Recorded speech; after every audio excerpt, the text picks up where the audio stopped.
All right, are we live?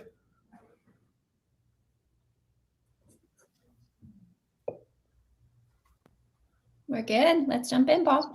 All right. I couldn't hear anybody. So thanks very much. Well, we're super excited to be here today to share a revenue growth framework that's designed to help teams do really two things. So one, build an achievable plan that aligns with growth expectations, and two, provide guidance on how to track execution against that plan as we're moving through the rest of 2024. So we build this plan initially, and then how do we track performance against those targets that we established whenever we created the plan? So today I'm super excited to be joined by Megan Cacioppo, head of marketing at LeapPoint, where she is affectionately known as Cash because all of her marketing programs lead to revenue. And also Dr. Dan Patterson, founder at Multiply, and a serial entrepreneur who's brought innovation to every market he touches. And I'm Paul Self with Multiply GTM as well, and I'll be your MC today. So let's jump into what this framework actually is. And there's really 4 phases or steps within this framework. And the first two steps are driven primarily around or tied primarily around to the planning process itself. So what is my current capability? This is our starting point. So how have we historically performed, and how can I use that as the basis of the plan that I'll build for next year, or even if I'm building a multi-year strategic plan, how am I going to use that historical performance as a way to inform the planning process and evaluate if that plan's achievable? And that brings us into the second step. So what is my plan for growth? So, sorry, getting a little bit of an echo. Are we okay, Megan? Yeah, you sound okay to me. Okay. I was just making sure we weren't having an audio issue. So the second step in this process is just making sure, do we have an achievable plan based upon my historical capabilities? And it's also the opportunity to get teams aligned on what exactly we're going to go and execute against in 2024 to make sure that we're actually going to be able to hit those growth targets. And then the second 2 steps are really in the execution phase. So how do I have progress as I'm moving through the execution phase? What happens in the fourth step during the validation phase? What happens if things don't necessarily go to plan? Because best laid plans, we know they don't always go as we expect. How do I model alternate scenarios? So those last 2 steps give us the opportunity to take the information that we leveraged when we built our plan, the assumptions that we used when we built our plan, and actually track our progress against those. So with that, I think we'll jump into our vitals step, Dan, and you can walk us through the vitals step of building our current plan. Yeah, thank you, Paul. So as you mentioned, the vital step is the first of 4 steps, and really this is sort of it's a precursory step. So we're going to walk you through the process of building out a GTM plan and then tracking during execution, and then either remediating or staying on track as step 4. But this precursory step is a really key part to the process, because what it's designed to do is establish a baseline. There's no point developing a plan if you don't develop that plan in context of your capability. So the way this first step works is very, very simple. First of all, we analyze, or the platform actually analyzes performance to date. So it's able to interrogate things like revenue achievement, either over the last year or as of today. Likewise, it looks at deal volume. How many deals have we been able to close? Likewise, it looks at things like deal value. Now, those 3 examples are examples of how we are performing. I think it's more important, though, when we're considering what is our current capability and performance, to look at the work we've actually expended in order to achieve the revenue, the deal volume, and the deal value. And so in addition to those 3 sort of outputs, if you like, we also consider, for example, how much work was involved, perhaps from the marketing organization, in generating sufficient leads in order to hit our revenue number. And we look at that from a lead volume perspective. We also consider it from a velocity perspective as well. In other words, well, how long did it take from a lead to go from initiation through the customer acquisition journey all the way through to a closed one? And so the way this works is we combine the top-down results, the revenue deal value, with the efficiency, lead volume, velocity, the inputs, if you like, and that forms the basis of really a baseline. And that baseline actually gets scored. So we support the framework with an index. We call it the Multiply GTM Index. And the index is a measure, really it's a measure of achievability. Think of it as sort of your leap index. How big a leap will it take for us to achieve our forthcoming plan or our goals for next year? Well, in order to understand how big a leap, we first of all need to establish our current capability. And that's exactly what this first step is all about. And I think that's so important, because in the real world too, I've been there where you've been handed a goal that may be based upon a growth target for next year, and it may be based upon kind of that top row. These are our top-down results as we're closing out 2023. But it never really considered, okay, the amount of effort required to actually achieve that goal, and reflected that effort in the form of what were our conversion rates, how much volume do we have to produce, what did our sales cycle look like, what was our expected contract value versus our actual contract value. Those things tend to be ignored within that process. So that's the first kind of step in this process, is this vital step, is making sure that we establish a plan that is based upon our historical performance, so that it's rooted in reality, and it gives us the opportunity to capture the initial data that we need to start our planning process. So this is where we start, and assess our capability as we move forward. And that's where Dan was describing a little bit the Multiply GTM Index becoming basically a baseline for us, right? To say, how achievable is my plan? So any other comments, Dan, on plan achievability as it relates to historical performance or the index? Yeah, so I think really just to add maybe one more sort of bullet point to that. So we'll get into the details of the index as we go through the session. But in summary, it's a finite range, if you like, from 0 to 200. Baseline is our sort of neutral point, the 100 score. I think what's really useful about the index is it's not just a measure of how aggressive or how achievable is our plan.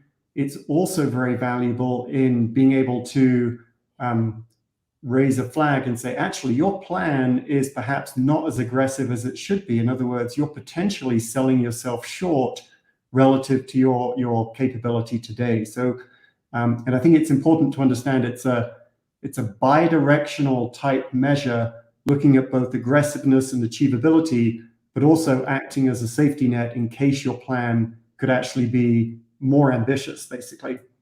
Great.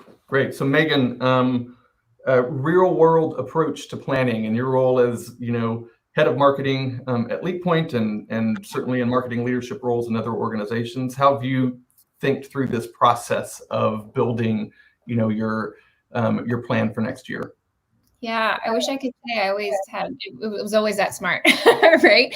But I think over the course of my career, I've dealt with a couple different ways of planning. I'm going to focus probably more on the wrong way to go about it, because so what are the pitfalls? Yeah, what are the things that we've all made these mistakes, right? Yeah. First one, gut feeling, right? Like I have been in an organization where they just gave me a top line revenue number for the org, and then said, all right, figure out what you can deliver. Well, like, yikes, that was not fun. Or I've been in other organizations where we've leveraged a really like rigid or clunky demand waterfall to define our targets. But that way of planning really only takes into consideration pure lead generation and not any of the rest of what gets done in marketing: demand creation, brand building, ungated content you can't, totally measure. really didn't factor in that most deals are made up of multiple decision makers, and they each have their own unique buyer journeys. And probably one of the worst parts of planning that way is it led to misalignment between marketing and sales, because I would get so laser focused on hitting that top, MQL number and conversion rate. I probably shouldn't admit this, but I will, but it led to a lot of what I would call poor marketing choices, where we were simply kind of pumping the funnel full of, quote unquote MQLs that weren't really qualified, or we ended up spending budget on, companies that would claim to be able to book you sales qualified meetings, but we all know how that ends up. So live and learn, right? So that was one of the pitfalls.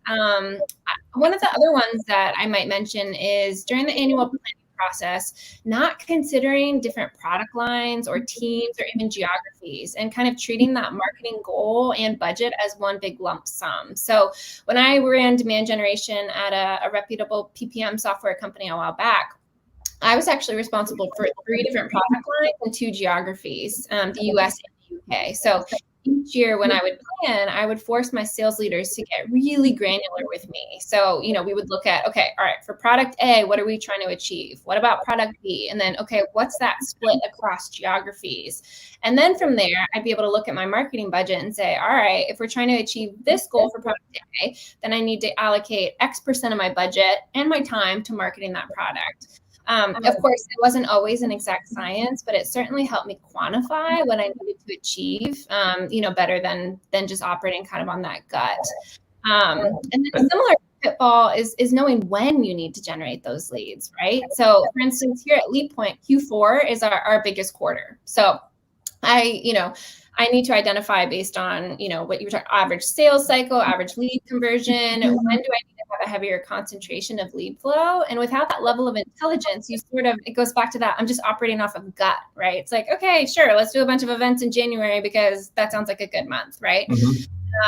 And then, I don't know, maybe my favorite, or should I say least favorite pitfall, is just unrealistic expectations of achievement.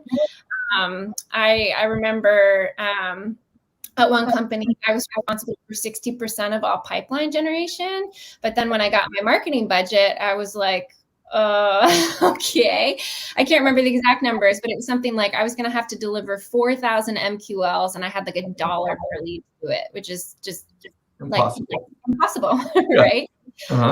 And then the last thing I'll mention is not planning early enough, right? If you're looking in December at the following year, you're always going to be at least a quarter behind playing catch up. So I think that might actually lead us into our next topic around vision. It does. It does. That was a nice segue. I don't even have to do it now. So Dan, as we jump into, we've established, kind of the baseline, almost kind of a mini data gathering exercise to make sure that we understand some of the inputs that we're going to want to incorporate into the planning process, so that we're prepared to actually go in and build a plan that will help us achieve those growth expectations. Walk us through this vision step. You bet. So vision is all about building the plan, and I was chuckling, Megan, when you said previously you'd been given a top line number and basically told to go and figure out how close to that number you could get. In my mind, that's analogous to managing a construction project and having a fixed start date and just hoping that we finish on a date, but there's a huge degree of uncertainty on that finish date. I think that's backwards. I think from a planning perspective, we should put a stake in the ground and say, no, we're going to finish on this date. Let's work backwards and figure out when we should start. Well, the same thing applies to GTM planning. And that's exactly how the planning process works within Multiply GTM. So this is very much what we call a goal seek type model. So the goal is, for example, next year's revenue target. And then the way the planning process works, it's actually closed loop. And just to elaborate on that a little bit, on the left-hand side of the screen, we see this circle where we have revenue leading to leads, leads leading to deals, deals leading back to revenue. So it's a very simple but very, very effective way of developing an aligned marketing and sales plan that is tied at the hip and is consistent. So from a starting point, we start with a goal seek. We have our target revenue number. We first of all do a bottom-up analysis where we walk from revenue, we walk backwards through the funnel to determine how many leads are required to support that revenue number. Now that bottom-up calculation is certainly not anything new.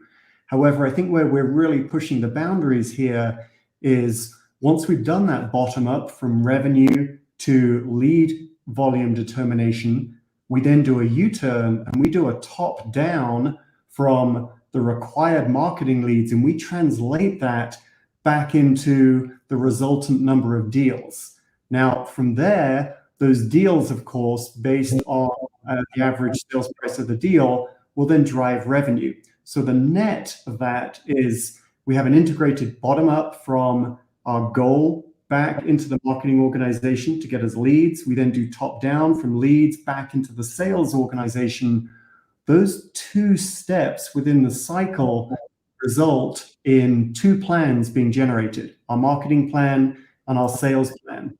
Now, again, I think what is so powerful in terms of driving towards an optimal plan is the fact that this process is iterative. And the reason why it needs to be and is iterative is that there are what we call impact drivers that affect the relationship between revenue leads and deals.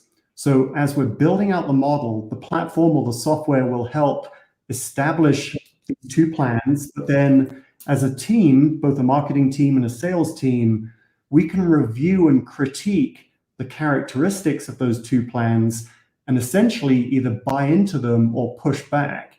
And our decision as to whether to buy in or push back is driven by some of the metrics that we see at the bottom of the screen here. So, we get insight into volume, and it's not just volume of leads, it's volume of deals, how much lead generation activity is required.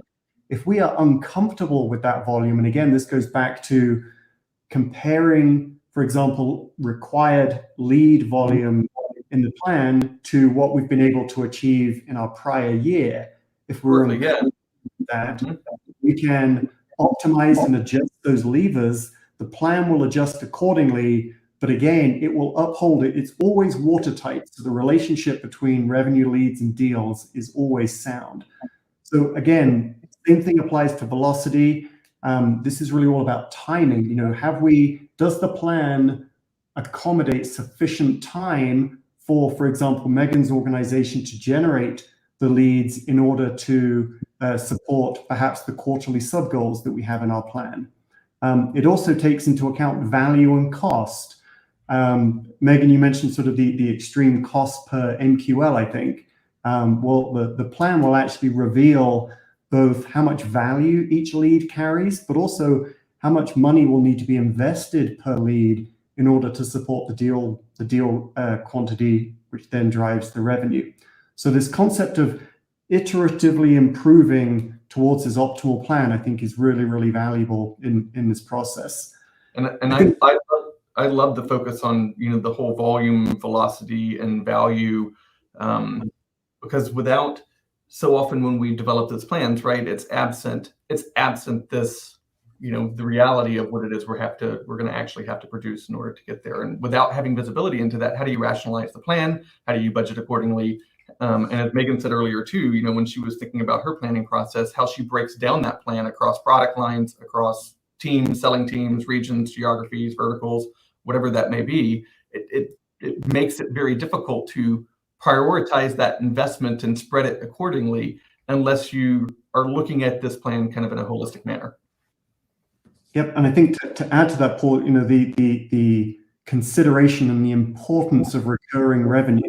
The model helps reveal or peels back the contribution that either a prior year recurring existing revenue has on lessening the burden on lead generation and new sales for this year, but also the impact of new sales this year rolling forward in a recurring manner as well. So sort of reverse calculating and peeling back from your top line and whittling it down to, okay, how much true new lead generation do we need to support new sales? Again, is incredibly powerful. Great. So when I'm thinking about it, right, the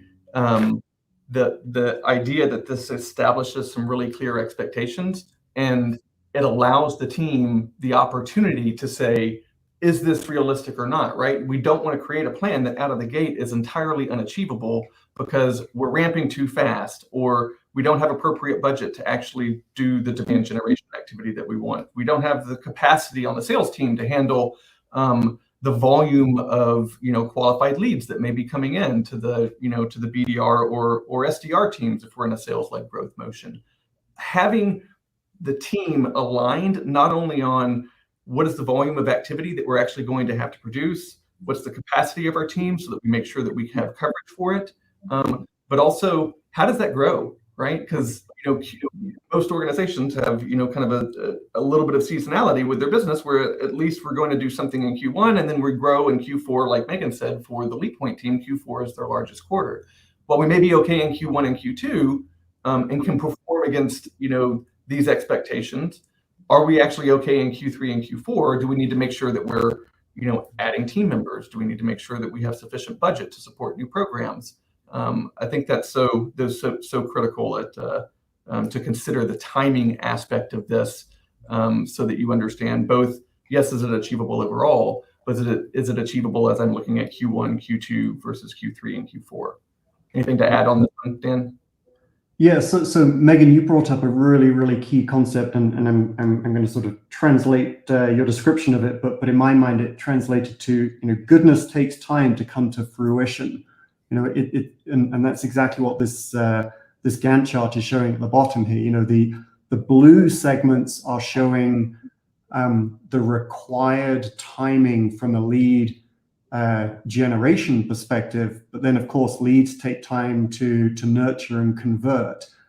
So it's one thing to create leads at a given point in time, but then you have to take into account that conversion time, which is the orange and the brown segment. And so again, in my mind, the key to building a successful plan is it's all about working backwards from the goal, allowing sufficient nurture time, so that when we actually execute the plan and we roll forward, we've essentially time phased accordingly is really what this is all about. Right.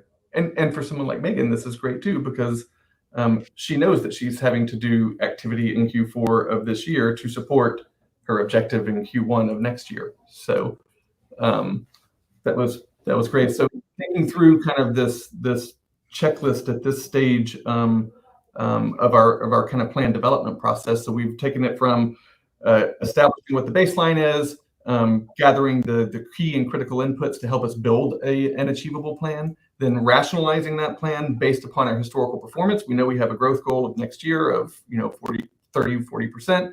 Is that actually reasonable based upon how we've historically performed? And I think what's so cool about the closed loop planning process is it forces teams to get aligned, because as you're going through this process, you're going to establish go-to-market performance targets that you will ultimately and should track execution against. And everyone has to buy into that. And if they don't, you have the opportunity then to adjust those levers, right? If we think our conversion rates are overly aggressive, if we think there's a market condition that's going to change, that's going to extend our sales cycles, we can take those things into consideration now so that the entire team is aligned around what really needs to be done to support an achievable plan for the organization. So Dan, anything to add on kind of the index process and how this may shift as you're going through the plan development stage? Yeah, so just to recap, so we're on stage 2 of 4 right now, which is the planning stage. And so if you recall, our initial baselining, that was our calibration that got us to the 100 mark on the index. So think of that as sort of if I continue as I am today, within reason, I can just keep going, and that gets me, within the sort of the 100 range. To the right of that, what we're really striving for is to move more into sort of the bandwidth of around the 150 mark, where it's aggressive, but it's still achievable. And I think one of the nice things about the index is as you get closer to the 200 mark, it starts to sort of raise a flag and say, well, actually, the achievability is so low that you should probably recalibrate. And then again, this applies on the other end of the scale from the 100 down to the 0. If you're less than 75, you should seriously challenge yourself on pushing yourself harder. And then in the extreme, if the plan is so conservative, then anything less than 25, then you're really doing yourself a very strong disservice. So using these bandwidths as guides and pushing yourself, but not pushing yourself so hard that you do what I call an Icarus and stall mid-flight, I think is really powerful. Great. So Megan, advice around getting buy-in from stakeholders, or how do you truly get alignment kind of in the real world? Yeah, well, I think this is great because this gives you like the actual, targets that you need to hit. And then from a marketing perspective, you can take that, right, and then translate that into your full-blown, marketing plan. And so I think, it doesn't matter if that's, in a Word document, a PowerPoint, whatever, but you have to have a marketing plan that defines, how you're going to get to that goal, and it needs to be shared and accessible by all.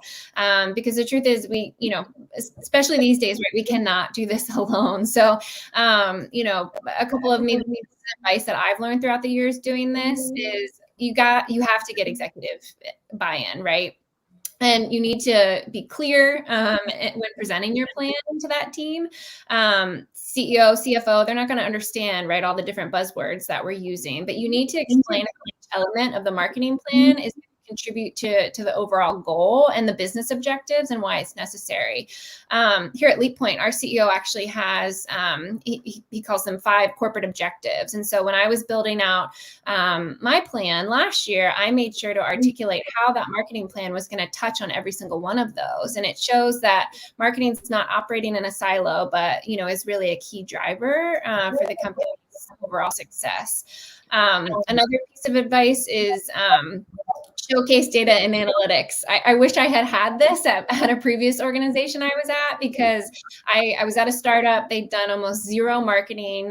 The sales leader I was working with was really more of a general manager versus a traditional sales exec. So I had a really steep hill to climb in terms of getting them to understand, the marketing plan. And in that situation, I didn't have historical data. I wish I had this, right? To be able to very clearly articulate, here's where we need to go. But, wherever you can, to use that data and analytics to help make your case.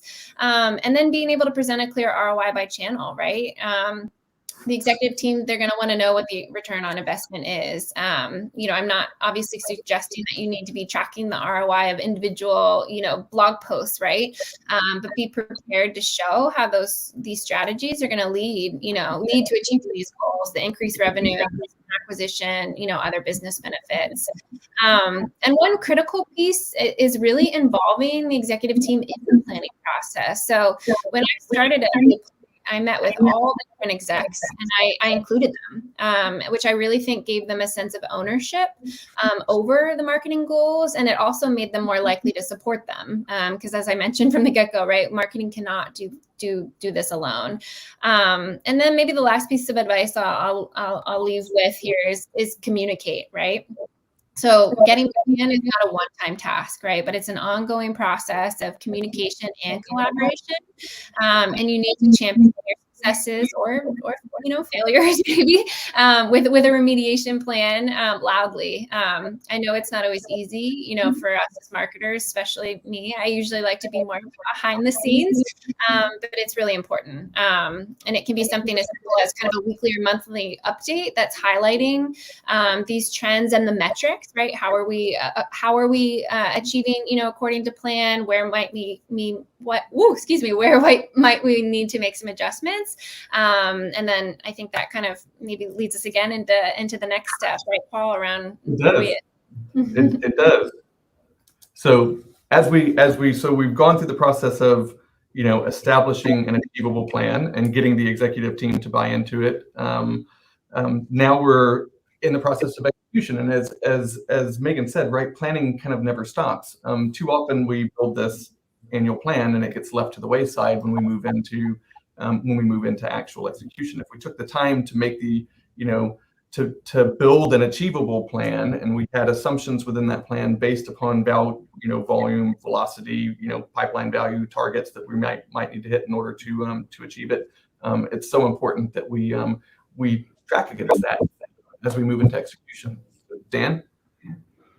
So Paul, I want to challenge the status quo on this one. So Okay. Step 3, we call it Voyage. It's all about measuring progress.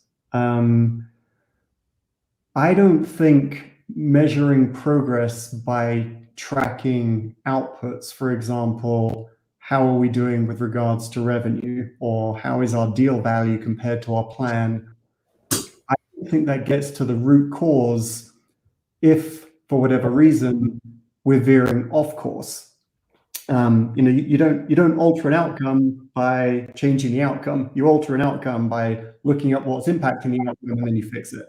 And that's exactly what we're doing in this third stage here. So yes, we do consider things like bookings and revenue performance and deal value and number of deals. Did we hit our targets, etc. We use those as flags, and if those flags are raised because those numbers are out of whack, then we dive into the drivers. And that's really key here, because again, the model can determine which drivers are most causing us to be misaligned or miss our sales target, or to miss our plan. And if we can pinpoint those, we have a much stronger chance of addressing them, which then gets us into remediation and getting back on track, as it were. So tracking performance, think of this as sort of it's a twofold insight, and the scorecard at the bottom here shows that. But I would just very strongly urge to not just consider the outputs, but to give more emphasis to the inputs, and use those as early warning indicators, and use those indicators to get back on track. So yes, we're tracking execution performance. I think what's a little bit different about our approach, though, is going beyond just looking beyond just the outcomes, but actually interrogating the reason why. And what we've found through these models in the last 18 months is that there is a high degree of complexity with regards to the relationships between the impact drivers and the outcomes. It's very rare that, for example, there is a one-to-one or a linear relationship between perhaps lead volume generated and revenue volume achieved. Because there are so many interdependent variables that drive your GTM plan, it's impossible, certainly on a piece of paper, and very, very hard, even in a spreadsheet, to understand those relationships. And again, that's where the power of modeling comes into play within the platform. And like the very simple example that we have on the screen, right? I mean, we miss our bookings target by 15%, so we're only 85% of plan, but we know the outputs are, we missed our plan, but we actually sold at a higher annual contract value than we originally intended. From an inputs perspective, it looks like we actually built up the pipeline, the right head of steam in order to get there.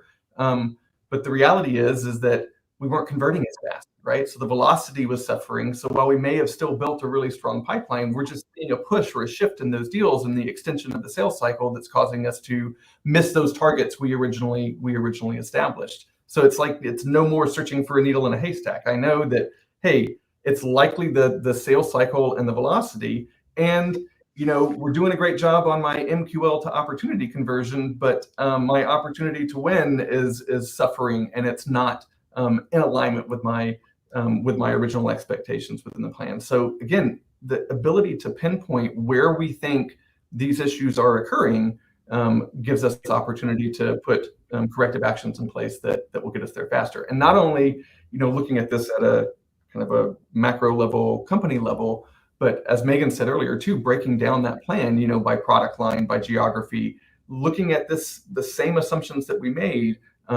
for those leading indicator targets across each one of those, so we can actually pinpoint not only what is happening, so we know where we need to fix it, but what part of the business is actually driving that performance. Great. So that's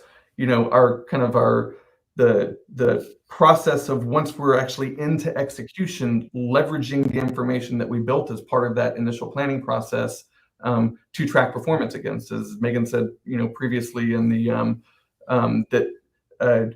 actually making sure that we're meeting with the team on a weekly or monthly basis and focusing on the right leading indicators, the right impact drivers, and reporting our progress against those. So again, the velocity of our business, what's our sales cycle, the value of the opportunities that are coming into play, and how is that playing into our pipeline targets that we're trying to hit, that are leading indicators of performance, and then finally the volume.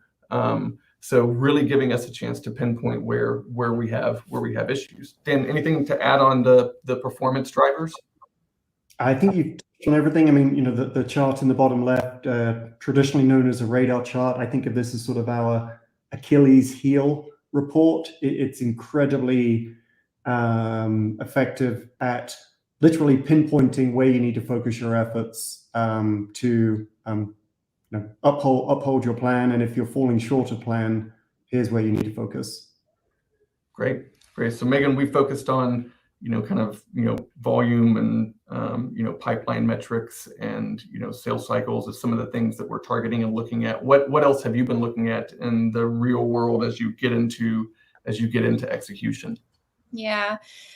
There's a lot of different things that you can measure, and it can certainly feel a little bit, easy to get overwhelmed. I do just want to say, I love, being able to pinpoint, right, is so important, because I think sometimes as marketers, if things are going off course, it's so easy to just say all right, let's dump a bunch of money into top of the funnel, right? Or oh, we need more leads, but do you really?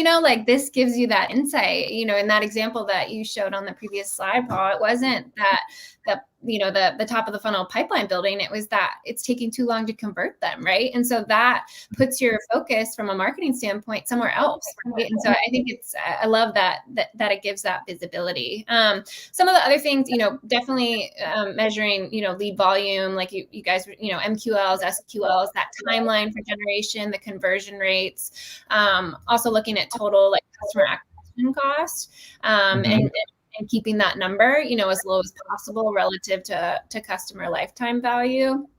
I look a lot daily, right, at opportunities, number of opportunities generated, dollar value, and then % of contribution, to overall pipeline.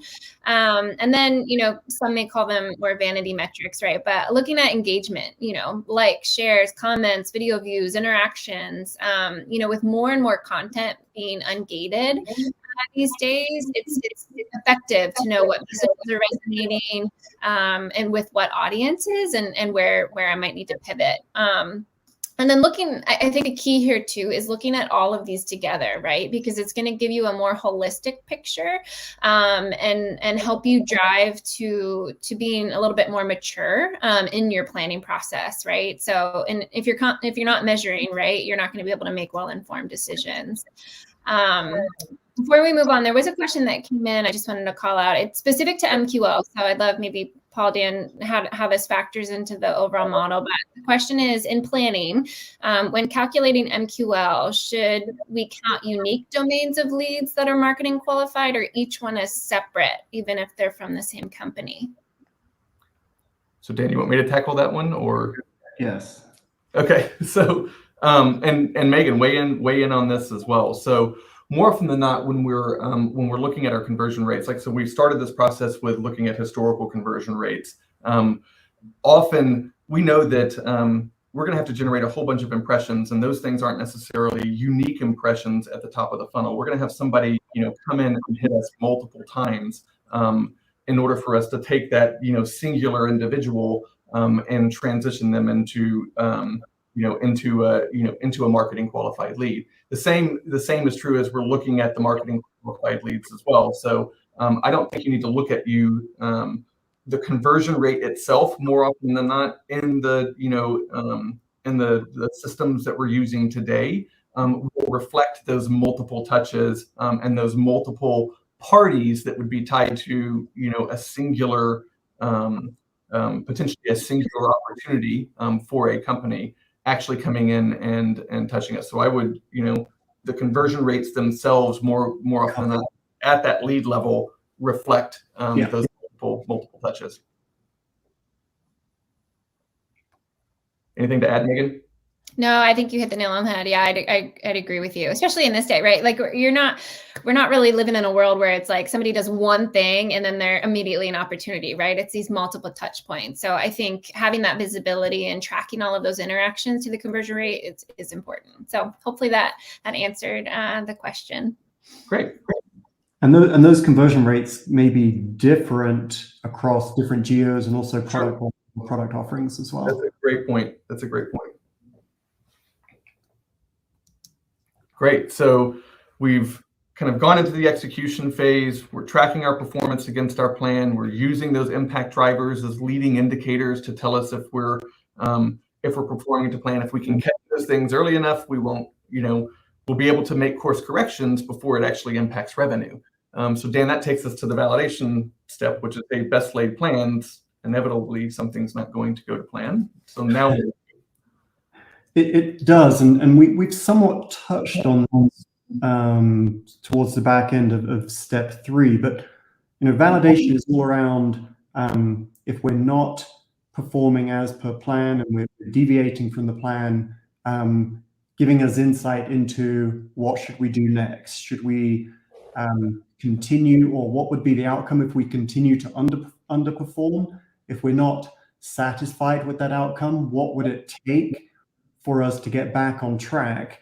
And the concept of getting back on track is very interesting because, again, because the model is a goal seek, step 4 here will actually generate a plan that shows us how much acceleration, how much additional effort, work, investment, time, etc. is needed to bridge the gap, to bridge that shortfall. Mm-hmm. I think that's very, very powerful because then we can make an informed decision as to, is that achievable? Can we afford it? Do we have sufficient time? And I think one of the powers of step 4, it overcomes the issue or the characteristic, I guess, in that there are multiple ways to get back on track. There isn't one perfect path through to a given goal. And Paul, I'm laughing because I promised I wouldn't talk about wicked. I was going to say, you're going to say wicked problem. I know you're going to say wicked problem. Wicked problem. So a wicked problem is something that cannot be definitively solved through a single solution. Translating that, it basically means there's multiple paths that get you back. And that's really difficult. It gives you opportunity, but it's also very difficult because you don't know which path to follow. And so by the model generating those scenarios, those alternate paths, then using the impact driver analysis, the Achilles heel or the radar chart we saw on the previous screen, using that, we can make a decision as to which of those scenarios or paths we follow. We've talked about validation being sort of a remediation and a get back on track. In some ways, that's a bit negative because there are instances where we execute over plan, and in that case, if we're executing above and beyond plan, one scenario that we really should consider is, well, should we continue to stretch? Let's generate a stretch goal scenario and look at what it would take to achieve that. And again, these scenarios are all supported by the index. So, understanding the achievability of these alternate scenarios, whether it's a remediation plan or a stretch goal plan, again, gives us massive insight and it allows us to make an informed decision as to how we go forward. I love that. I love that. So, so while we can do kind of a remediation plan and try to get back on track, what about the going through the process of developing alternate scenarios is really hard, right? Because the relationship between things are not necessarily always as expected. So walk us through a little bit about kind of plan robustness and what to look for. Sure. So this is sort of a value add, I guess, in step 4. It's an extension of replan, remediation, validation, and what it is it's an analysis as to how robust or how sturdy is our plan. And what I really mean by that is, we have our plan laid out, but a plan could very easily collapse. It could be very fragile based upon one of those impact drivers that we mentioned. Is my plan incredibly sensitive to the velocity or the time it takes to convert a lead? Is my plan very sensitive because it's highly dependent upon an enterprise product offering that generates low deal volume but very high impact on the overarching revenue number? And so understanding the sensitivity of each of the drivers and how they push or perhaps don't push the outcome is really, really powerful. So, I call this the wiggle analysis, Paul. On the left-hand side, we've got the drivers. These are the things that can vary. And the power here is that we can run what-if analyses and say, okay, well, what if our unit price for our onboarding package increased, or what if we increased the unit price by 15%? What if we improved our customer retention by 5%? By applying those what-if levers on the left-hand side, the model will actually determine and reveal for us, as you can see with the little dials, the impact on the outcome. And so, again, this is helping overcome the complexity of the fact that the impact drivers do not have a linear relationship. They don't have a one-to-one relationship with the outcome. Our simple example, a 10% increase in lead volume absolutely doesn't mean that we will experience necessarily a 10% increase in revenue. And so by exploring those adjustments, we can very quickly, again, make informed decisions. We can run scenarios and then as a team decide which one to march to. Yeah, and I think it ties into your wicked problem as well, right? There's 5 different ways to go and tackle a challenge. And if we know that lead volume, we don't have the capacity to generate more leads, where then can we focus our efforts? Do we look more to, can we shave 2 meetings off of, the sales cycle so that we actually reduce the sales cycle?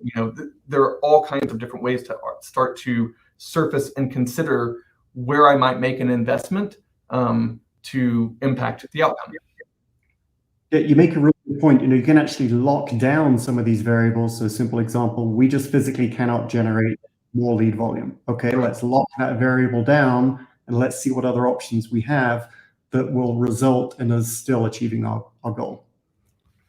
So for me, that validation step it's just confirmation that planning never stops, right? So as we're walking through kind of our journey and we're halfway through the year, we know that we will have to continually course correct. And what's so important, it's that loop again, right? So if we have to course correct, if we have to recast, expectations on the outcome, or if we're going to hold to that outcome, but we have to recast expectations amongst the team of what it's going to take to, recover from potentially a missed target, gives us the opportunity to make sure that we're doing it in a way that's supported by, kind of a mathematically sound approach to providing teams with the right marching orders that will lead to ultimately hitting that revenue growth target. So, Megan, what levers are you kind of looking at when potentially course correction is required, or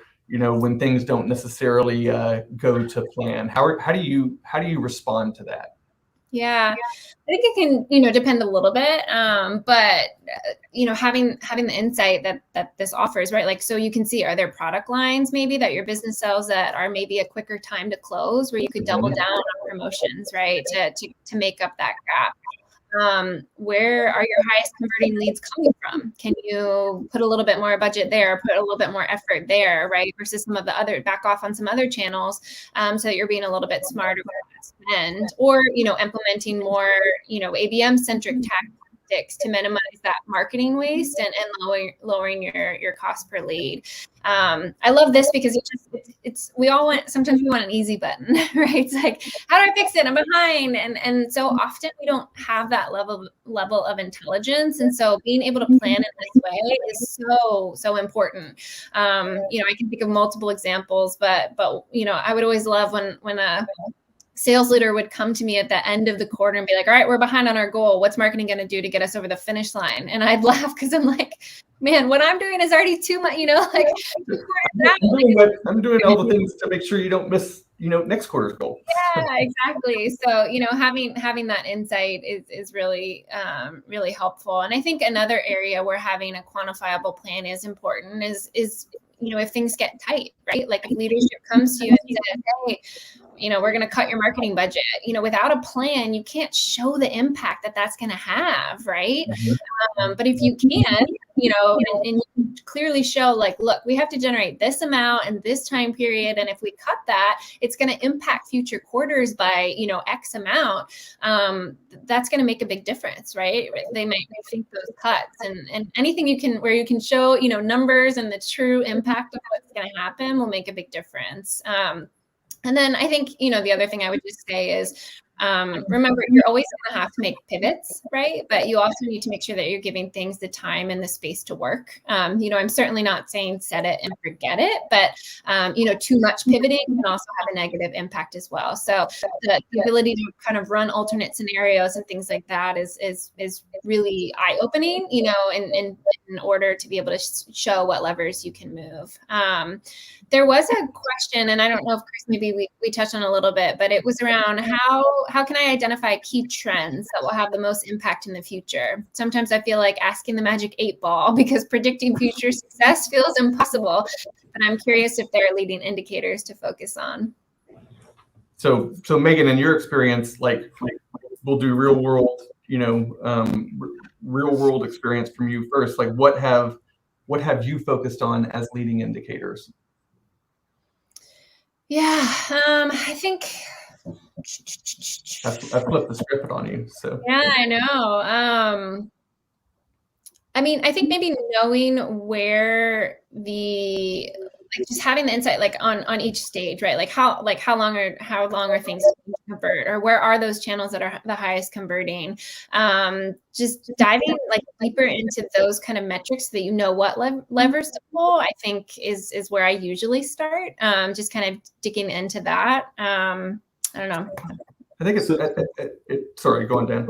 Yeah, I think the next slide actually is probably a good backdrop to add a bit of, I was going to say add a color. That is a very colorful slide.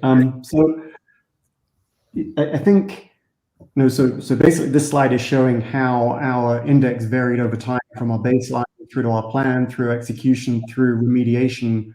I think the ability to apply this or reveal this type of variation of behavior across geo, by product, helps pinpoint.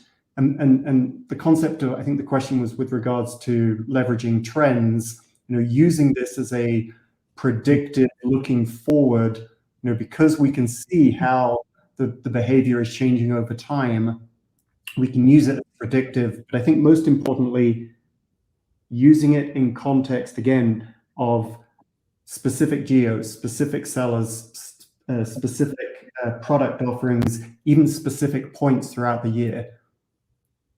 I think that makes perfect sense.